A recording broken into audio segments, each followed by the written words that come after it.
तर मराठवाड्यात पाऊस का चांगला झाल्यानं ऊसाची लागवड आणि रब्बीची पेरणी मोठ्या प्रमाणात झाली आहे। ऊस आणि रब्बीच्या गहू, ज्वारी, हरभरा आणि आता इतर पिकांना रासायनिक खत देण्याची वेळ असताना धाराशिवमध्ये मात्र युरियाचा कृत्रिम तुटवडा निर्माण झालेला आहे।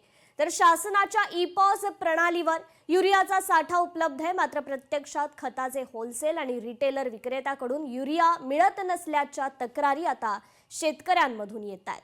तर पाहुयात याच संदर्भातील लोकशाही मराठीचा हा स्पेशल रिपोर्ट।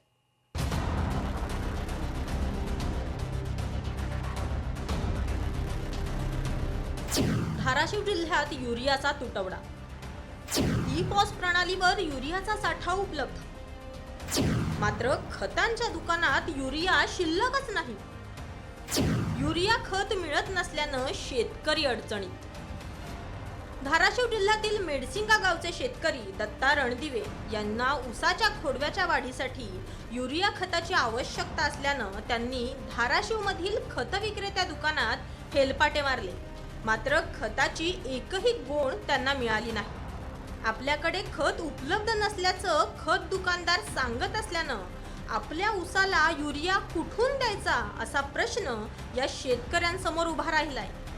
अशीच परिस्थिती शेतकरी किशोर वसंत साळुंखे यांची।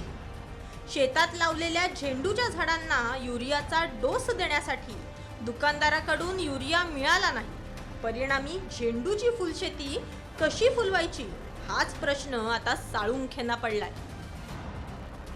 सध्या युरिया खताची गरज आहे। एक महिन्यापासून सातत्याने मी हेलपाट करतोय सगळ्या दुकानदाराकडे अख्ख्या जिल्ह्यातल्या। तर एकाही दुकानदाराकडे युरिया खत शिल्लक नाही असं म्हणून ते माघारी लावतात।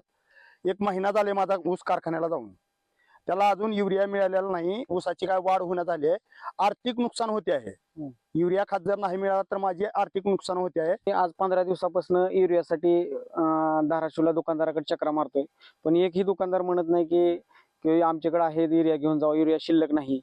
आणि युरिया जरी एखाद्याकडे असेल तर ते सांगतो की बाबा की तुम्ही 19 ची बॅग घ्या, आणि बॅग घेऊन आम्हाला त्याची गरज नाही। आज मला 10 पोती युरियाची गरज आहे, तरी आज मला 15 दिवसापासून एकही पोत युरिया मिळालेला नाही। धाराशिव जिल्ह्यामध्ये ई-पॉस प्रणालीवर युरियाचा साठा उपलब्ध असल्याचं दिसत जरी असलं तरी प्रत्यक्षात मात्र युरिया बाजारपेठेत उपलब्ध नसल्याचं दुकानदार सांगतायत। जिल्हा कृषी अधीक्षक, कृषी अधिकारी आणि सर्व खत कंपन्यांचे प्रतिनिधी यांची बैठक घेऊन होलसेलर आणि रिटेलर यांच्याकडे प्रत्यक्ष आणि अप्रत्यक्ष साठा किती आहे यांची तपासणी तालुका गुणनियंत्रण निरीक्षक यांच्याकडून केली जाणार आहे। तर 2 दिवसात अहवाल आल्यानंतर प्रत्यक्ष साठा आणि अप्रत्यक्ष साठा यात तफावत आढळल्यास दुकानदारांवर अत्यावश्यक खत नियंत्रण कायद्यानुसार कायदेशीर कार्यवाही करण्यात येणार असल्याची माहिती कृषी विकास अधिकाऱ्यांनी दिली आहे। पण सध्या रब्बीचं पीक, त्या पिकासाठी नत्राची आवश्यकता मोठ्या प्रमाणात असते आणि नत्राची पूर्तता ही शेतकऱ्याला युरिया खतातून होते। परंतु सध्या 1 महिन्यापेक्षा जास्त कालावधी लोटला, धाराशिव जिल्ह्यातल्या एकाही दुकानात युरिया भेटत नाही।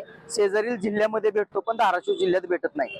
आणि कृषी विभागाच्या अधिकाऱ्यांशी संपर्क साधला असं सांगितलं जातंय की आमच्याकडे कितीतरी मेट्रिक टन खत धाराशिव जिल्ह्यात साठा शिल्लक आहे।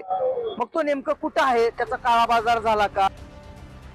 शेतकऱ्यांना युरियाची एक गोणीही मिळत नसल्याची बाब सजग शेतकरी मनोज जाधव यांच्या लक्षात आली। मनोज जाधव निवासी जिल्हाधिकारी यांना युरियाचा तुटवडा असल्याचं निवेदन देण्यासाठी गेले असता अधिकाऱ्यांनी असमाधानकारक उत्तर दिल्यानं जाधव आणि निवासी जिल्हाधिकारी यांच्यात केबिनमध्ये गोंधळाची परिस्थिती उद्भवल्याचं पाहायला मिळालं।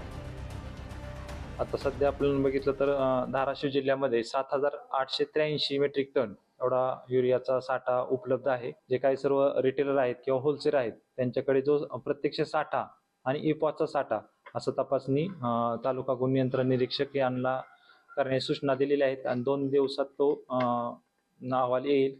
त्यानुसार जर प्रत्यक्ष साठा आणि ई-पॉसचा साठा जर तफावत आढळली तर त्यांना त्या दुकानदारावर कायदेशीर कार्यवाही करण्यात येईल। धाराशिव जिल्ह्यात यावर्षी 7,500 हेक्टरवर ऊसाची नवीन लागवड करण्यात आली आहे, तर 4,17,000 हेक्टर पैकी 3,59,000 क्षेत्रावर रब्बीची पेरणी झाली. सध्या ऊस आणि रब्बी पिकासाठी लागणाऱ्या युरिया खताचा तुटवडा हा प्रशासनातील अधिकारी आणि दुकानदारांच्या संगनमताने निर्माण केला गेलाय का, असाच प्रश्न आता शेतकरी वर्गातून विचारला जातोय. काकासाहेब कांबळे, लोकशाही मराठी, धाराशिव. लोकशाही मराठी ऐका, पहा, जागरूक रहा.